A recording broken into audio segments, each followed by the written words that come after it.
All right, so we've got some video requests from Tim Whitting. I hope I said that right.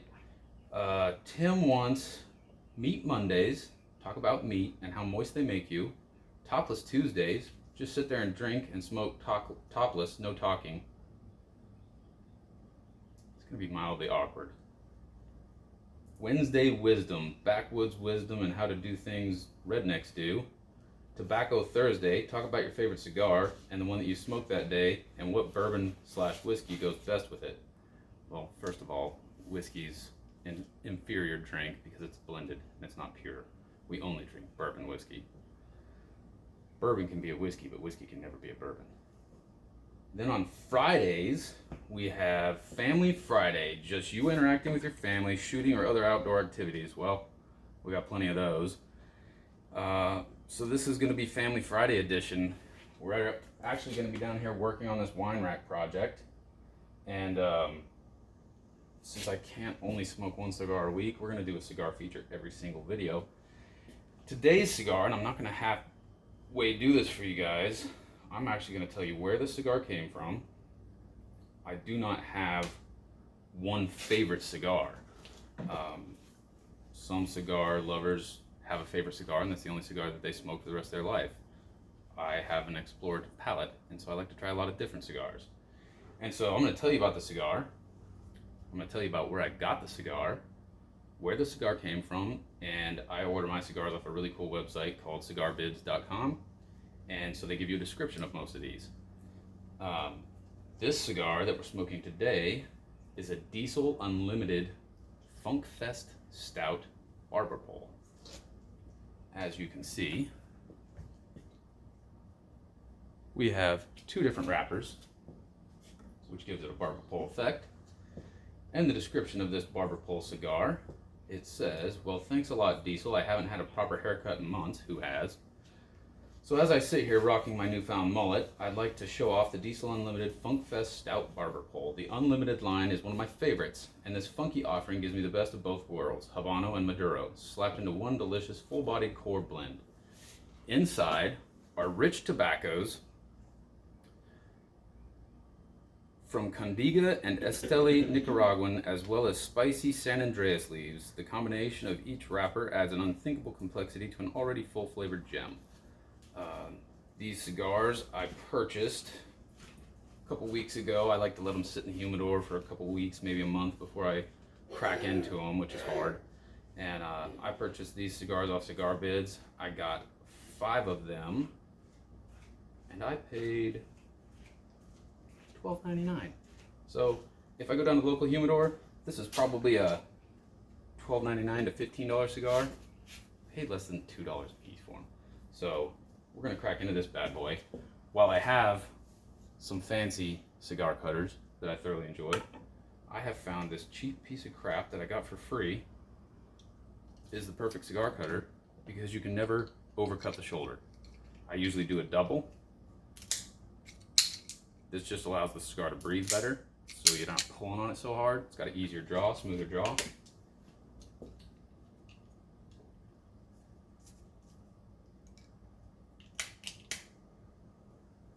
Toast it a little bit.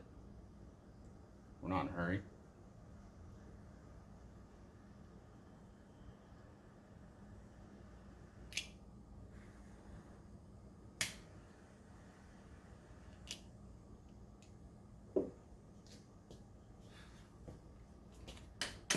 So now that we got the cigar portion of our video out of the way, I love guns. Big fan of guns. I'm not a tactic cool guy. I'm not an AR-15 guy. I grew up on a ranch in Montana, so I like lever guns. This gun is a 444 Magnum lever action.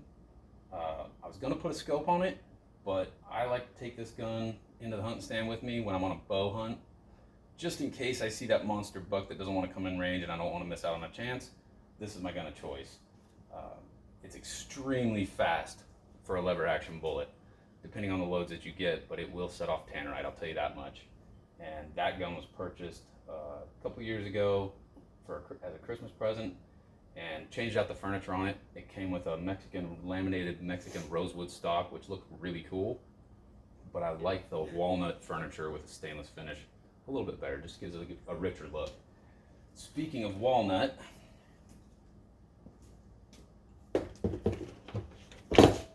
we are building this wine rack for a good friend of ours down in Florida.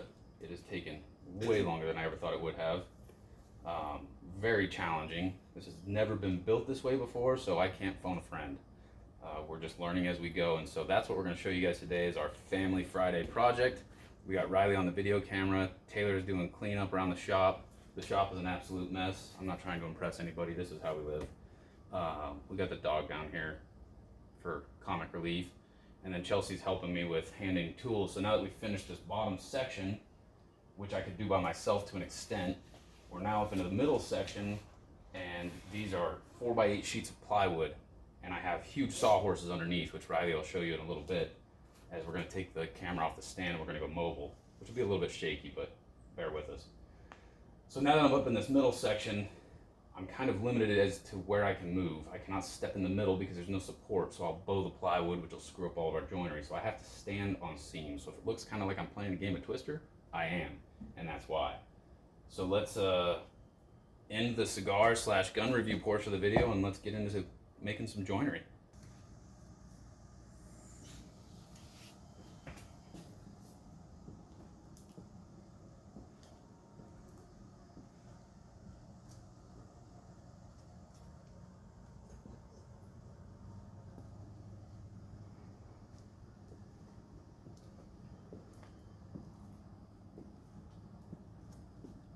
All right, so we got to open these doors so we can start fabrication on the wine rack. It's going to be super sawdusty, but Taylor successfully killed the batteries on her golf cart, and we were trying to get them charged up. None of them are taking a charge. So we're going to show Taylor how to put these back together. So Tay, check it out. First, we're going to unplug these chargers. Unhook all our positives and negatives. So roll that up and set that charger back there on the swing.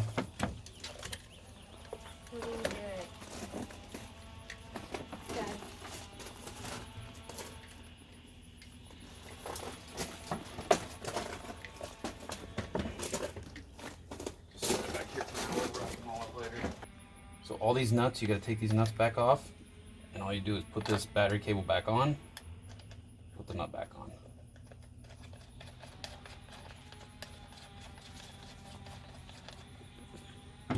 Okay? And these are your positives and grounds. So these are batteries that are wired up in series. What happened on this thing is it's got a trickle charger that keeps it going all the time. But the trickle charger is not powerful enough to charge up 6 batteries at once. So once you let them die, these other batteries are pretty much screwed and you're only running off the first 2. I charge this thing every time I come out.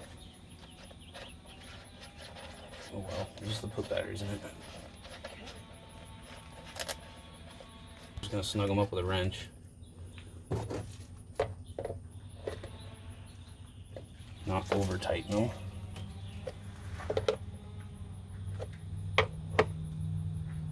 The important thing is using a rubber handled wrench. That way if it touches anything metal around here, it's not arcing out on everything. So that's all there is to it.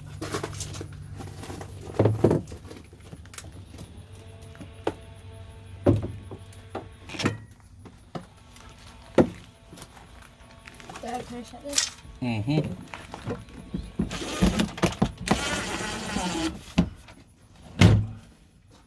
You want to put the rest of these screws in, or you want me to do it? Will I mess something up if I do it wrong? You could strip them out. The only way you learn is by trying it. Okay,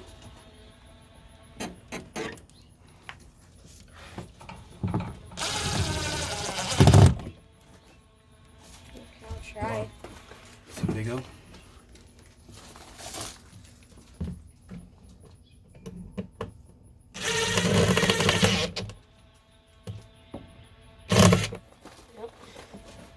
You ain't gotta be super tight, just snug.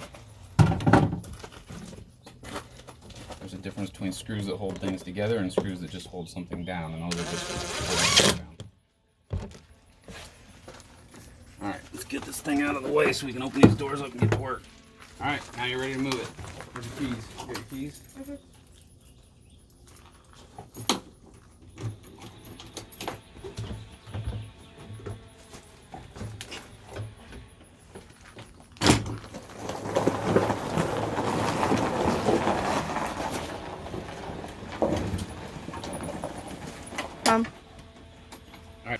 so real quick, before we get started on the wine rack, we're going to do an unboxing.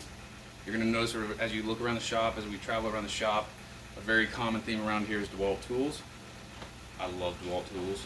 I love Milwaukee tools. I love Bosch tools. I love Porter Cable. I love Makita. DeWalt's just easy for me to get. So we live in a small town. Pretty much the only place I can get tools is Home Depot and Ace Hardware, and both of them are heavily inventoried with DeWalt tools. So we use a lot of DeWalt tools. One tool that I've been wanting forever is a biscuit joiner. I'm a woodworking hobbyist, not a professional. So I build tables and furniture for people, and instead of money I get tools. So I built a table recently for my buddy Chris Nolan. He asked me how much. I said one biscuit joiner. So he went down to Home Depot and got me a biscuit joiner. So I like biscuit joiners because when you're building big tables or doors and you don't want visible joinery, a biscuit joiner is a great way to put two pieces of wood together without using screws. You just gotta have some good clamps and some good glue. Another cool thing about DeWalt tools is every single tool comes with a freaking bag, so I've got DeWalt tool bags coming out of my ears. But the kids like them. So here's our DeWalt biscuit joiner. You can see it's packaged very well. I've never opened a DeWalt tool and found any damage done to it, which I cannot say about other brands. But this is one of my favorite tools, and I haven't had one in many years because I haven't been in the woodworking profession in probably 15 years now. I've been selling diesel parts and working on diesel trucks. But this is a super handy tool, and we'll do another video on how to use it later on. Let's get to work on this wine rack. Okay, so getting up and off of this thing's a little bit of an obstacle course. This shop does get used, and this is not our only project. I've got projects coming out my ears, and I just try to get them done as fast as I can in the order that they come in. But what I've got here is we've got some pre-cut joinery. I did this a couple weeks ago and was waiting on Chris to come in and sand this portion before I could put this portion on. That's one problem with this super awesome design, is you block yourself in. So sometimes I work too far ahead and then we got to take things back apart. So this joint right here was done 2 weekends ago. Chris came in last weekend and got caught up on the sanding. One little trick I've learned on this project is concaving this joint face so that only a razor hair edge of this side is actually touching and a razor hair edge of this side is actually touching. So what that allows me to do, since all these pieces of wood have warped and twisted and moved since they've been cut, we end up with some pretty wild joinery where we'll be tight up here, but we'll have a 1/4 inch gap at the bottom. So I have to be conscientious, and I have to think of this thing three-dimensionally. I have to visualize this whole entire wine rack standing up. So what joinery am I going to waste a ton of time on, and what stuff can I let fly? Like some of these joints, once this wine rack is stood up, you're never going to see them. You're literally only going to see the face. So I spent the first couple of months of this project just agonizing over this joinery, trying to make it perfect, like furniture grade. And what I was doing is just wasting a ton of time and spending weeks, sometimes a month, on one section of joints. Once I got myself out of that mental block and started thinking of this thing three-dimensionally and focusing my energy on the really important parts and then letting the unimportant parts just slide, that's when we really started making progress. So another thing I have to think of is screw placement. I'm putting this whole entire thing together with Timberlock screws, which will hold forever, indefinitely. On this particular piece, we're going to have this piece comes into the back here to complete that radius. You can see how nice and tight that joinery ended up. It's freaking awesome. So we're going to move this piece out of the way, and the screws for this piece are going to come in through the back here, and so they'll be hidden by this piece. Then we can come in from the other side and do the screws for this piece. So basically when you're standing looking at the wine rack, you would have to stand on your tippy toes to see any screw holes, which we will fill in the end, and they'll get puttied and everything will be nice and hidden. But for the sake of overall finish, we want to hide as many screws as we can. So we're going to screw this thing together. Actually, okay, so after looking at this, after that last little section we filmed, Riley had to sneeze, and it gave me time to think about this a little bit, because I am not scripted and I am on the fly. This actual joinery is only going to be, so that's going to represent the floor when this thing stood up. we're only 5 feet off the ground. So instead of doing it like I said and having the screws on the backside where they'd be very visible and almost at eye level for a shorter female, I'm going to do the exact opposite. So we're going to now screw this piece in first from the back and hide those screws behind this piece, and then bring these ones in, which will be underneath of the radius. So when you're standing at 5 feet, you would have to literally duck and put your head down in there to see those screws. So I think we got a better plan. And that's how this entire project's going. Like I said, nobody's ever built this wine rack before. It's never been done. The original concept was a steam bent plywood with a veneer. These are solid chunks of black walnut. Totally different and way more complicated. I can't just go to a steam bender and replicate the same radius over and over, which takes minutes. I have to custom cut every single one of these radiuses, fabricate them, glue them together. Then after they dry and twist and move, then I gotta figure out how to make this twisted, weird shaped wood work. So, number one thing when you're screwing pieces of wood together, you don't want to crack anything, so we pre-drill everything. So this piece is lined up on our lines on the table right there.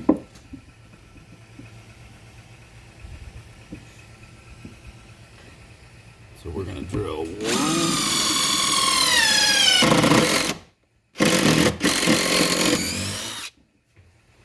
one there.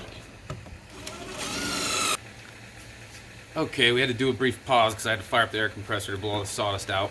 And so what we're doing is blowing all the sawdust out so that we don't get any sawdust in between our joinery, holding our joinery up.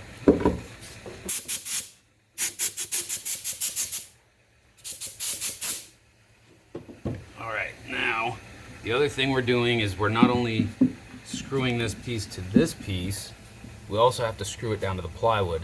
So the best way to do that is drill ourselves a pilot hole.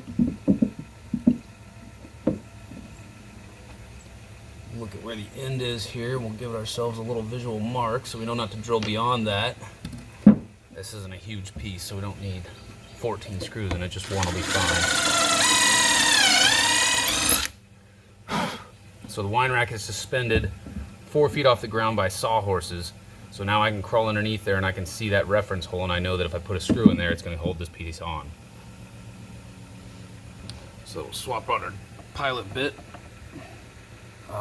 We need a T25 Torx bit.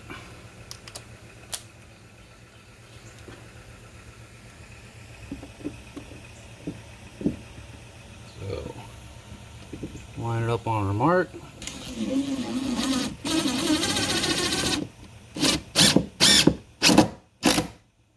how nice and tight that is.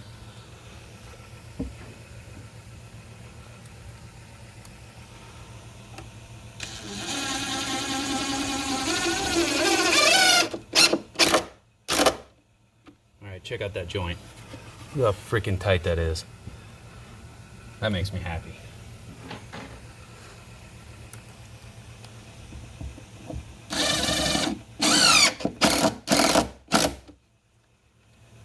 Three 3-inch Torx screws holding that thing together. I don't think that joint's coming apart anytime soon. So now that we got that one in, line this one up on our mark.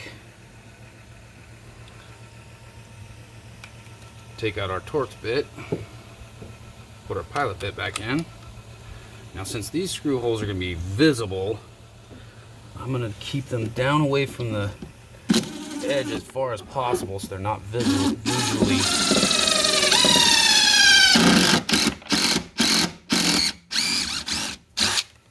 We're just going to do 2.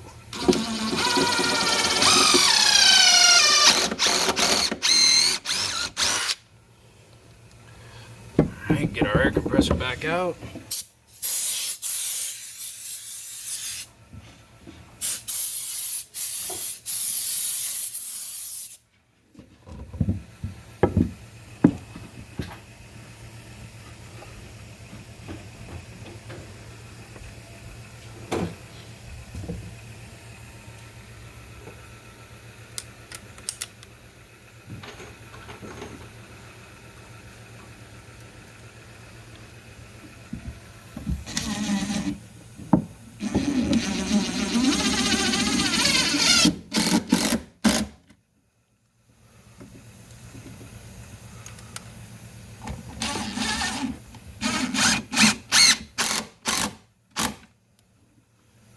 That piece is locked in place. That's one radius. Started out as a full piece. We had to cut this section out to allow this piece to pass through. Worked our joinery. That was a fun day of work there. And then I got one more prefab piece back here that we're going to attach. And then we're going to pause for a second just so we can get some things moved around and organized. And then we're going to show you some actual manufacturing of these continuous pieces going through here. So, be back in about 5 minutes. Okay, so I don't know how well you guys can see this on camera, but this surface right here has been concaved out quite a bit. We're probably a 1/4 of an inch deep in the middle of the joint, and then we're tight on the edges. So this is a process that I figured out back in the day when I was building timber frame homes. If you had a joint of 2 beams coming together, and say one twisted while you were in the manufacturing process, you would concave out the end of the timber, and then you take a kerf saw, very much like this, and you can slide this through the crack. So we have a gap at the bottom, as you can see.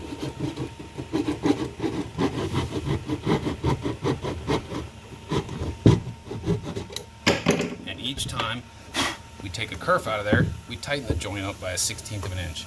So we started out with this particular piece with a good 1/4 inch gap at the bottom, and you can see this piece has bowed on me. When I originally glued this up months ago, it was perfectly straight. As it dried, the wood curled. So we can sit around and cry about it, or we can fix it. This is the fix.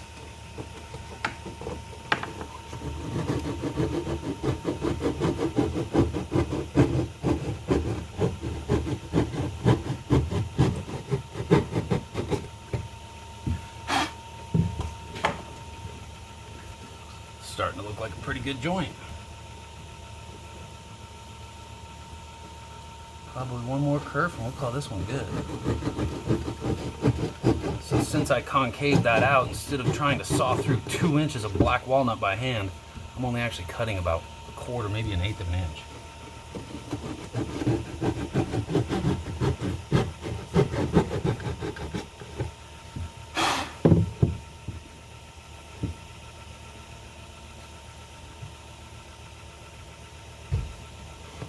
This is the last time my kerf saw is going to fit through here, and it's going to be tight.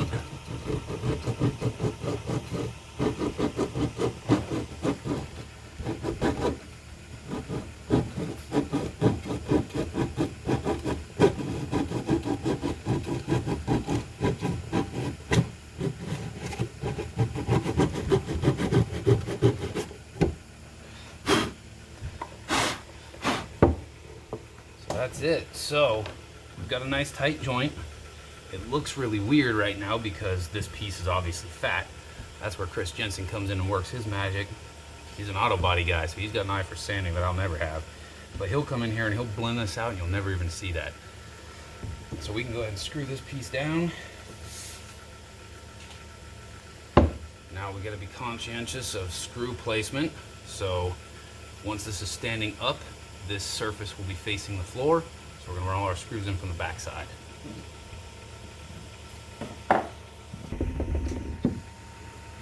Since this is a super tight joint already, babe, I'm gonna ask you to go underneath and do shit you can't.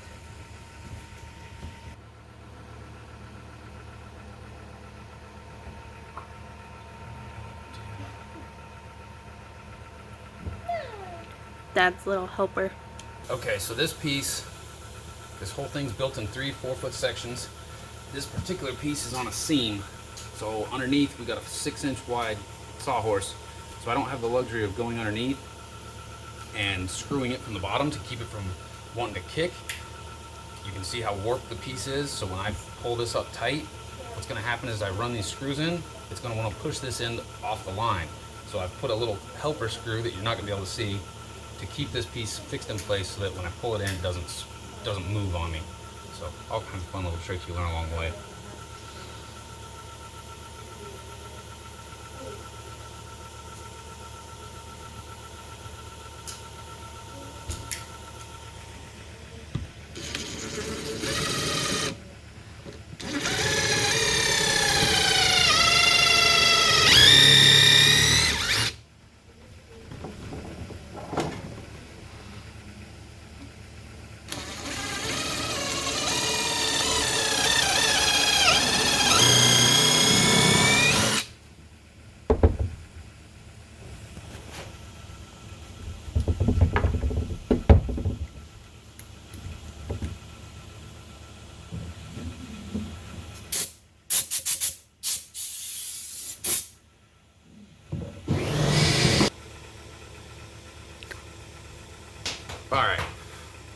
We had to pause again for the air compressor kicked on. Riley's really good at that, so we don't end up with a bunch of background noise. So we're ready to screw this piece in. Pre-drilled it. While she paused for the air compressor to run, I blew a little sawdust off. So we're gonna screw this one in and we're gonna get on to some fabrication.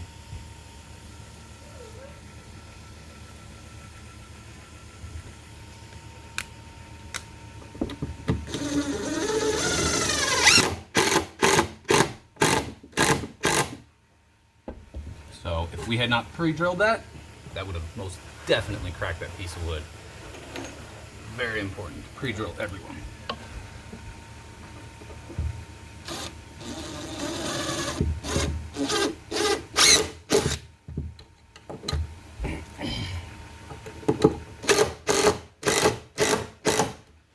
All right, super tight joint. Very happy about that. All right, let's move on to some fabrication. So Riley just had a really good point. As we were getting ready to start that other section, she asked me about why this piece. So Riley brought up a pretty good point as we were breaking away to start on fabrication. She asked me what we're gonna do about this. We ran into this several times. So all these radiuses were measured to and fabricated to their sister piece, which is the straight stock that we bought. And they were all cut at 11, 11 and a quarter. And so we had some variance from the sawmill, and we're trying to go for maximum width here. We're trying to support a full bottle of wine. So we don't want to get too narrow. What happened on this piece is we ended up with some pretty major checking. And so what I did is I cut the high points of the check out and glued it back together, and that's where we lost this ½ inch. We only did that on a few pieces before we figured out the problem that we were creating. So it created a really cool, whimsical effect of not only do we have radiuses going this way, but now we have a surface that's doing some of this, and you're never gonna be able to see it on the video. It looks really cool. So it was kind of a mistake that turned into something really neat, like an added bonus. Another point, hand me the camera. It's gonna be a little shaky, guys. Sometimes when we put a screw in, it pops out. Not the end of the world. I'll show you what we do about that. So since the screw popped out, that's just a hole we got a putty, not a big deal. We're gonna back the screw back out. We got about 3/4 of an inch sticking out the other side.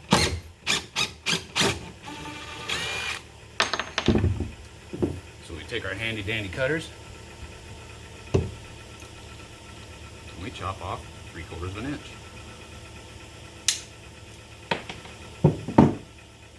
The threads have already tapped themselves, so it's gonna go right back where it went.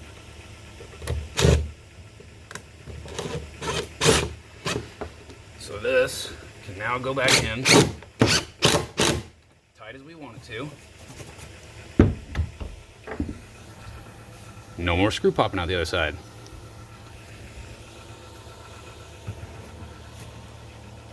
So it's just another simple little problem that we figured out a super simple solution to, and moving on to fabrication. Okay, so the scuffling and shuffling in the background, this is, as Tim requested, Family Friday work day. So Chelsea and Taylor are cleaning up in the background while Riley and I shoot. What you can see here, we're getting ready to fabricate this piece that continues this radius into a straight section. So we want to make sure that we're perfectly square from our backboard to our wine rack, which you can see that is perfectly square. So now we need to get a measurement.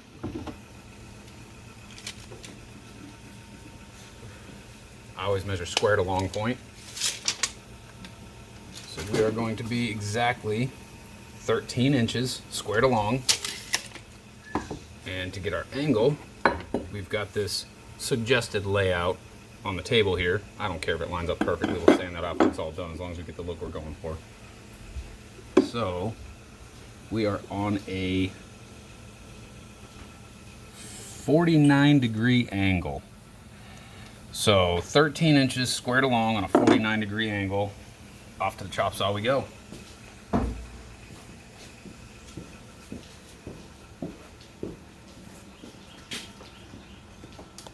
Stock. Wait. So this piece of stock has already been planed down. It starts out rough and way too wide. So we take everything to 11 1/4. So this piece has already been milled. We're ready to go. We are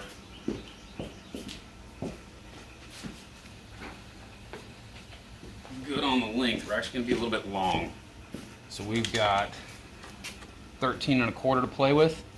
So I'm gonna make my long point cut as close as I can. This awesome DeWalt chop saw allows me to cut 49 degrees. So we're a little bit over. That's 49 on the dot. Tighten it down. So we've got a milled edge, which is perfect, and a rough edge. So we're gonna go off our milled edge.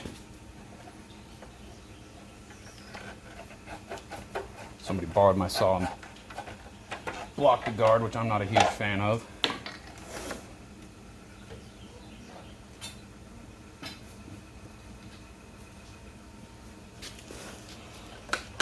Oh, batteries are dead.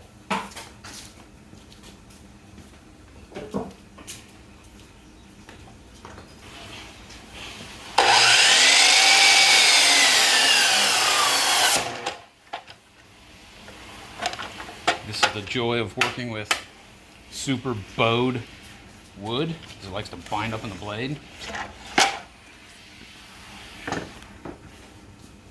Try this again. That's why those guards are in place.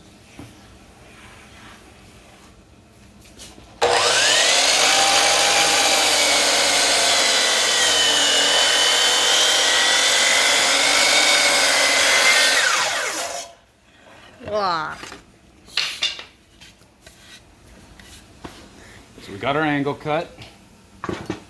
Little mishap, but that happens. Back to square.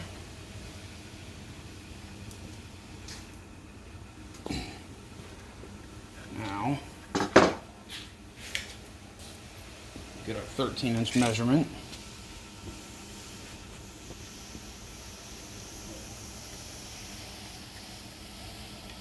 Dead on 13.